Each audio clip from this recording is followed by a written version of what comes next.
আসসালামু আলাইকুম, সবাইকে নতুন একটা রেসিপিতে স্বাগতম। সর্ষে ইলিশ তো অনেক খেয়েছেন, কখনো কি সর্ষে মাগুর খেয়েছেন? আমাদের মতো যারা গরিব মানুষ, যারা ইলিশ মানুষ কিনতে পারে না, ঠিক তাদের জন্য আজকে নিয়ে আসলাম খুবই সহজ একটি রেসিপি, সর্ষে মাগুর। প্রথমে আমি কিছু সরিষা ভিজিয়ে রেখেছিলাম, সেগুলোকে বেটে নিচ্ছি। বেটে নেওয়ার সময় দিয়েছিলাম কয়েকটা কাঁচামরিচ আর একটু লবণ। সর্ষে বাটার সময় অবশ্যই একটু কাঁচামরিচ দেওয়ার চেষ্টা করবেন, তাহলে সরিষাটা তিতা হয়ে যায় না। অনেক সময় সরিষা বাটার পর সরিষাটা তিতা হয়ে যায়, কিন্তু সরিষার মধ্যে যদি কাঁচামরিচ দিতে পারেন তাহলে সেই তিতা ভাবটা কখনোই আসবে না। তাই অবশ্যই সরিষা বাটার সময় কয়েকটা কাঁচামরিচ দেবেন। এখন সেই বাটা সরিষার মধ্যে একটু সরিষার তেল দিয়ে ভালো করে মেখে সাইডে রেখে দিলাম। এখন মাগুর মাছগুলোকে একটু ম্যারিনেট করে নিব। একটু হলুদ, লবণ আর একটু সরিষার তেল। পুরো রান্নাটাতে আমি আজকে ব্যবহার করেছি সরিষার তেল। সরিষার তেল ব্যবহার করলে সর্ষে মাগুরের সে অথেন্টিক যে স্বাদটা সেটা আপনি সম্পূর্ণ পাবেন। তাই অবশ্যই চেষ্টা করবেন সম্পূর্ণ রান্নাটা সরিষার তেল দিয়ে চেষ্টা করার। প্রথমে আমি একটা কড়াইতে পরিমাণ মতো সরিষার তেল দিয়ে দিলাম। সরিষার তেলটা গরম হওয়ার পর মাগুর মাছগুলো, আগে থেকে ম্যারিনেট করা মাগুর মাছগুলোকে দিয়ে দিব। দিয়ে দেওয়ার পর ভালো করে সম্পূর্ণ ফুল আঁচে ভাজবেন, তাহলে মাছগুলো ভালো করে ফ্রাই হয়ে যাবে।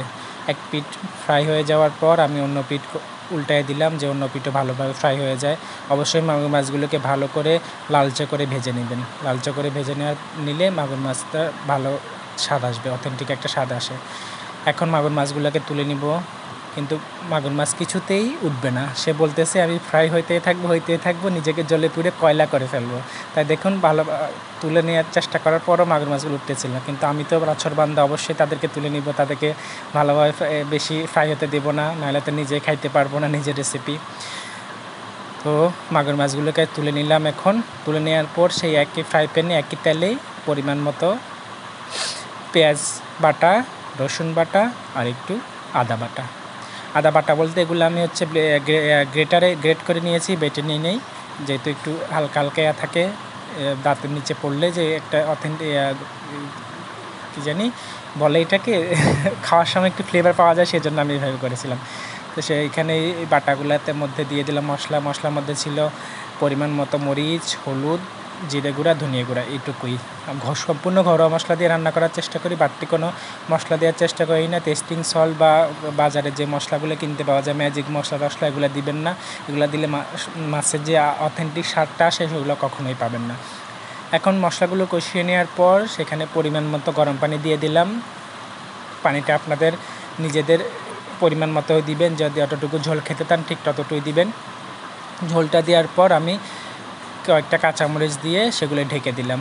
এখন ঢেকে দেওয়ার পর ভালো করে বলক চলে আসার পর সেখানে অ্যাড করে দিলাম আগে থেকে বেটে রাখা সেই সরিষাগুলো। তো সরিষাগুলো দেওয়ার পর আবার আমি ঢেকে দিব। ঢেকে দেওয়ার পর কিছুক্ষণ রান্না করব। 5 মিনিটের মতো রান্না করার পর আমাদের তৈরি হয়ে গেল আজকে সর্ষে মাগুর। আমার মতো যারা ব্যাচেলার আছেন, তারা কখনো যদি ইলিশ খেতে ইচ্ছা করে, সর্ষে ইলিশ, তো আমার মতো এভাবে করে ফেলবেন সর্ষে মাগুর। সবাই ভালো থাকবেন, আমার ভিডিওগুলো দেখবেন, ভালো ভালো মন্তব্য করবেন। আল্লাহ হাফেজ।